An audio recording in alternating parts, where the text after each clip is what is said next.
Welcome to Ethiopia today. A jet flew by in Michigan. It reminded me that wartime trauma is hard to heal, says Maggie. Maggie Hailemariam Dabina is a mental health epidemiologist currently working as a research assistant professor at Michigan State University. Even when wars end, trauma will linger, she continued. Here's how we should bring healing, Maggie added.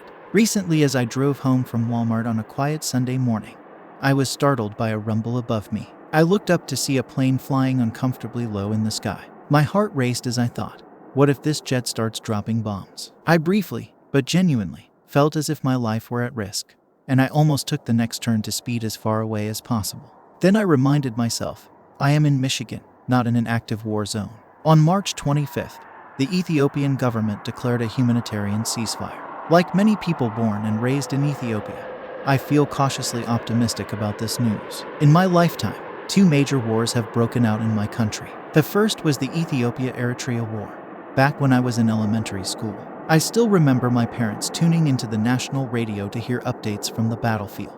This news was especially important to my mother, whose brother was stationed at the front lines as a military trainer. Talk about enemy forces, recaptured territories, and casualties were way too common in those days. I remember asking my mom, what if those jets fly to our school and start bombing our playgrounds? The current war began in November 2020. This time I am a grown woman in my 30s, living in the US with a career in mental health research. I have read about the psychological impact of war and violence on some of the world's most vulnerable.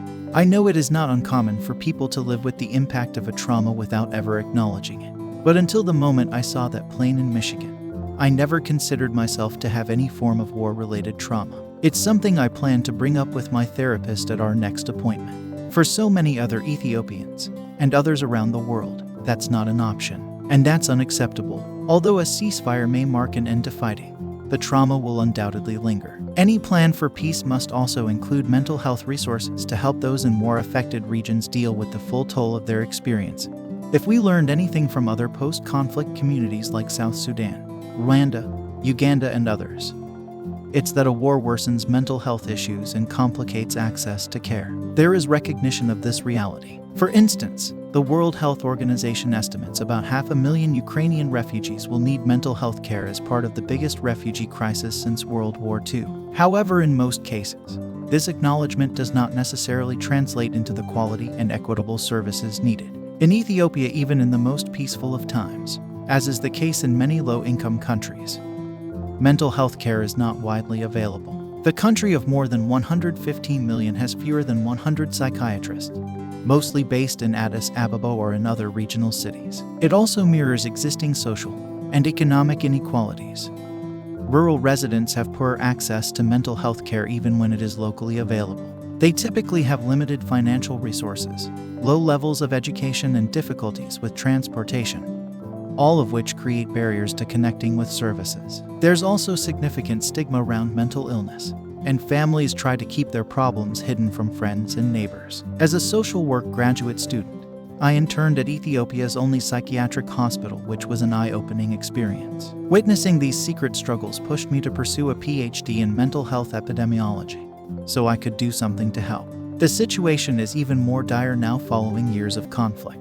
A preliminary study focusing on young people's mental health in the Ethiopia's Tigray region reported a sharp spike in rates of anxiety and depression after the war began. But, of course, everyone across the population has been traumatized in different ways. A crisis of this proportion warrants a reimagining of mental health care delivery. One option is to look beyond traditional healthcare workers to find sources of support. For example, the Friendship Bench program in Zimbabwe recruits and trains grandmothers to help women in their communities with depression. They deliver talk therapy outdoors on wooden park benches, which is a less intimidating setting than a hospital. These lay providers can offer counseling and connections to resources, as well as suggest ways to cope with troubling and intrusive mental health symptoms. In other post-conflict settings, programs have improved health outcomes for people with post-traumatic stress disorder by relying on peer providers who have typically experienced similar adversity. Services provided by mental health peer support specialists often include reducing interpersonal conflict, building social support, and encouraging active listening. This path is particularly relevant for a country like Ethiopia, which suffers from a lack of basic mental health literacy, including understanding and managing symptoms, and knowledge of available mental health services. Volunteer health workers can deliver healing and recovery. Are you looking for professional website and secure web hosting services? If so, you have come to the right place. Everything you can imagine is real. For us, impossible is just an opinion. As all our experts are highly professional and friendly, the digital home of your business is in safe hands and no more technical pressure on you. If you require a charity website, we have 20% off. Our team has already delivered great projects with highest standards which our customers always love. We are a forward-thinking team and hunger to deliver more and help. Let's bring your dreams into reality. Get in touch today. Contact at ethiopiatodayofficial.org. Thanks for staying with us. If you enjoyed our presentation, give us a like and share to your social contacts. And also don't forget to subscribe and tap on the notification bell if this is your first time. Please also check on our collection of favorites on the description section below. See you on our next video. Many thanks.